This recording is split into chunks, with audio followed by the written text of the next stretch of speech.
ইবনে কাসির ইবনে আবি হাতেমের সনদে বর্ণনা করেছেন যে ইসলামী জমানার কিছু আগে দুটি আরব গোত্রের মধ্যে এক রক্তক্ষয়ী সংঘর্ষ ঘটে। এতে নারী পুরুষ এবং স্বাধীন ও কৃতদাস সহ বহু লোক নিহত হয়।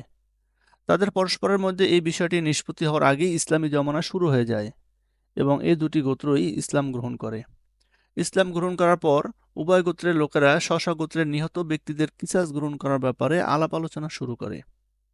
উভয়ের মধ্যে যে গোত্রটি প্রবল ছিল তারা দাবি করে বসে, যে পর্যন্ত আমাদের নিহত নারী পুরুষ ও কৃতদাসের বদলায় তোমাদের একজন স্বাধীন পুরুষকে হত্যা করা না হবে সে পর্যন্ত আমরা কোনো মীমাংসায় সম্মত হব না। ওদের সে জাহিলিয়াত সুলভ দাবির অসারতা প্রতিপন্ন করার উদ্দেশ্যেই আল্লাহ তাআলা পবিত্র কোরআনে একটি আয়াত নাজিল করেন। বিসমিল্লাহির রহমানির রহিম।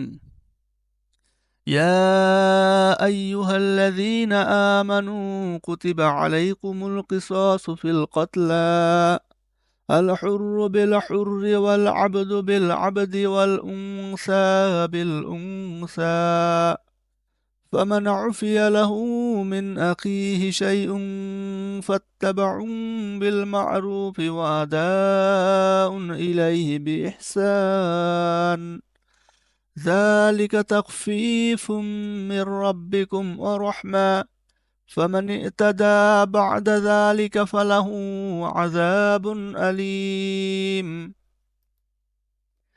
হে ঈমানদারগণ, নিহতদের ব্যাপারে তোমাদের উপর কিসাসের বিধান লিখে দেওয়া হয়েছে। স্বাধীন ব্যক্তির বদলে স্বাধীন ব্যক্তি, কৃতদাসের বদলে কৃতদাস, নারীর বদলে নারী। তবে তার ভাইয়ের পক্ষ থেকে কোনো ক্ষমা প্রদর্শন করা হলে যথাযথ বিধির অনুসরণ করা ও সততার সাথে তার রক্ত বিনিময় আদায় করা কর্তব্য। এটা তোমাদের রবের পক্ষ থেকে শীতলতা ও অনুগ্রহ। সুতরাং এর পরেও যে সীমালঙ্ঘন করে তার জন্য রয়েছে যন্ত্রণাদায়ক শাস্তি। সূরা আল বাকারা আয়াত ১৭৮। কিসাসের শাব্দিক অর্থ সমপরিমাণ বা অনুরূপ, অর্থাৎ অন্যের প্রতি যতটুকু জুলুম করা হয়েছে তার সমপরিমাণ প্রতিশোধ গ্রহণ করা তার পক্ষে জায়েজ, এর চাইতে বেশি কিছু করা জায়েজ নয়।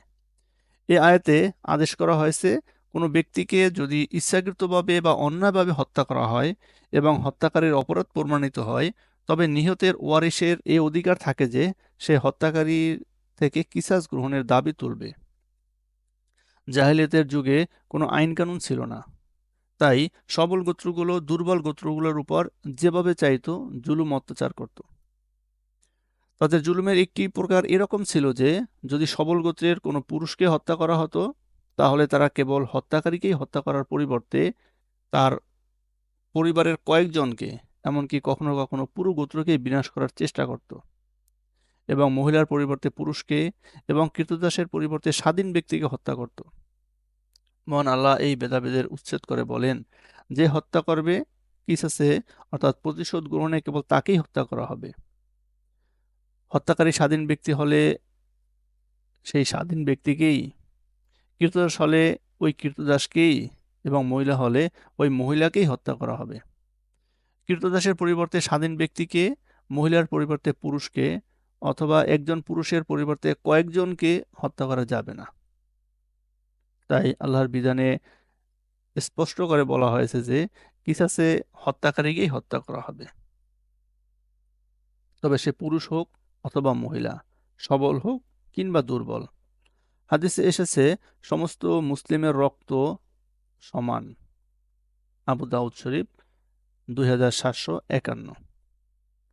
কিসাস গ্রহণ করার অধিকার যদিও নিহত ব্যক্তির উত্তরাধিকারীগণের, তথাপি নিজেরা সে অধিকার প্রয়োগ করতে পারবে না, অর্থাৎ নিহত ব্যক্তির বদলায় হত্যাকারীকে তারা নিজেরা হত্যা করতে পারবে না।